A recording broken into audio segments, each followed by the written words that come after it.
कक्षा 12 के लिए पीयूष प्रवास से पाठ 3 गोरा का अध्ययन करेंगे। लेखक परिचय।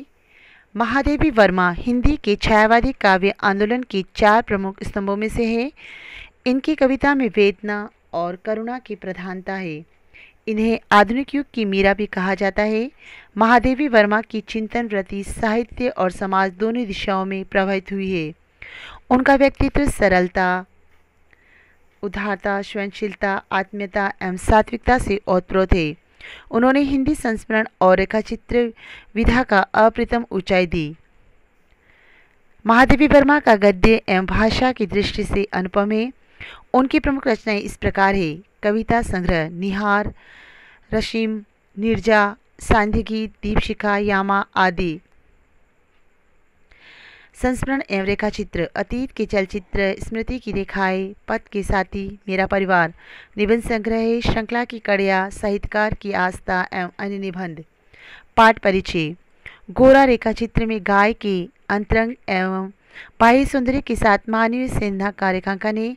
इसमें गाय का घर में आगमन, स्वागत, लेखिका के ममतत्व, रोचक वातावरण एवं गाय के प्रेम को कलात्मक ढंग से प्रस्तुत किया गया है। गोरा गाय के स्वभाव एवं क्रियाकलापों के अंकन में लेखिका ने चित्रात्मक भाषा, बिंब प्रधान शैली और प्रतीकात्मक शिल्प का प्रयोग किया है।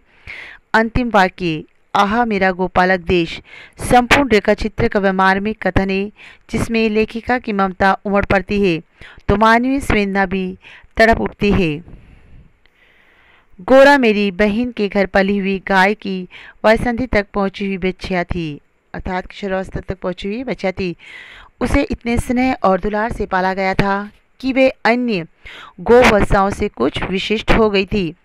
बहन ने एक दिन कहा, तुम इतने पशु पक्षी पाला करती हो, एक गाय क्यों नहीं पाल लेती जिसका कुछ उपयोग हो। वास्तव में मेरी छोटी बहन श्यामा अपनी लौकिक बुद्धि में मुझसे बहुत बड़ी है और बचपन से उनकी कर्मनिष्ठा तथा व्यवहार कुशलता की बहुत प्रशंसा होती रही है, विशेषतः मेरी तुलना में। यदि वे आत्मविश्वास के साथ कुछ कहती है तो उनका विचार संक्रामक रोग के समान सुनने वालों को तत्काल प्रभावित करता है। आश्चर्य नहीं यदि उस दिन उनके उपयोगितावाद संबंधी भाषण ने मुझे इतना अधिक प्रभावित किया कि तत्काल उस सुझाव का कार्यान्वयन आवश्यक हो गया। वैसे खाद्य की किसी भी समस्या के समाधान के लिए पशु पक्षी पालना मुझे कभी नहीं रुचा था, अच्छा नहीं लगा। बकरी, कुक्कुट, मछली आदि पालने के मूल उद्देश्य का ध्यान आते ही मेरा मन विद्रोह करने लगता है। पर उस दिन मैंने ध्यानपूर्वक गोरा को देखा। पुष्ट लचीले पैर, भरे पुट्टे, चिकनी भरी हुई पीठ, लंबी सडोल गर्दन, निकलते हुए छोटे छोटे सींग, भीतर की लालिमा की झलक देते हुए कमल की 2 अधखुली पंखुड़ियाँ, जिससे कान, लंबी और अंतिम छोर पर काले सघन चांवर का स्मरण दिलाने वाली पूंछ, सब कुछ सांझी में ढला हुआ सा था। गाय को मानो इटालियन मार्बल से तराश कर उस पर ओप दी गई हो। स्वस्थ पशु के रोमों की सफेदी में एक विशेष चमक होती है। गोरा की उज्ज्वलता देखकर ऐसा लगा मानो उसके रोमों पर अभ्रक का चूर्ण मल दिया गया हो, जिसके कारण जिधर आलोक पड़ता उधर विशेष चमक उत्पन्न हो जाती थी। गोरा को देखते ही मेरी पालने के संबंध में दुविधा निश्चय में बदल गई। गाय जब मेरे बंगले पर पहुंची तब मेरे परिचितों और परिचारकों में श्रद्धा का ज्वार सा उमड़ आया। उसे लाल सफ़ेद गुलाबों की माला पहनाई गई, केशर रोली का बड़ा सा टीका लगाया गया, घी का चौमू का दिया जलाकर आरती उतारी गई और उसे दही पेड़ा खिलाया गया। उसका नामांकन हुआ और गोरांगनी या गोरा नाम रखा गया। पता नहीं इस पूजा अर्चना का उस पर क्या प्रभाव पड़ा, परंतु वह बहुत प्रसन्न जान पड़ी।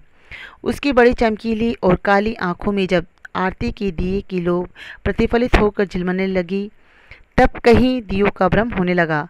जान पड़ा जिस रात में काली दिखने वाली लहर पर किसी ने कई दिए प्रभावित कर दिए।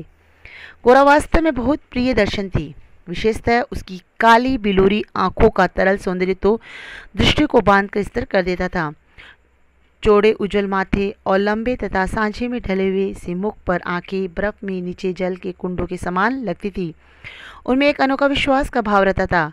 गाय के नेत्रों में हिरण के नेत्रों जैसा चकित विस्मय न होकर एक आत्मविश्वासी रहता है। उस पशु को मनुष्य से यातना ही नहीं निर्मम मृत्यु तक प्राप्त होती है, परंतु उसकी आंखों के विश्वास का स्थान न विस्मय ले पाता है न आतंक। महात्मा गांधी ने गाय करुणा की कविता है क्यों कहा, ये उसकी आंखें देखकर ही समझ में आ सकता है। कोरा की अलस मंथर गति से तुलना करने योग्य कम वस्तुएं हैं। तीव्र गति में सौंदर्य है, परंतु वह मंथर की गति से सौंदर्य नहीं पाता।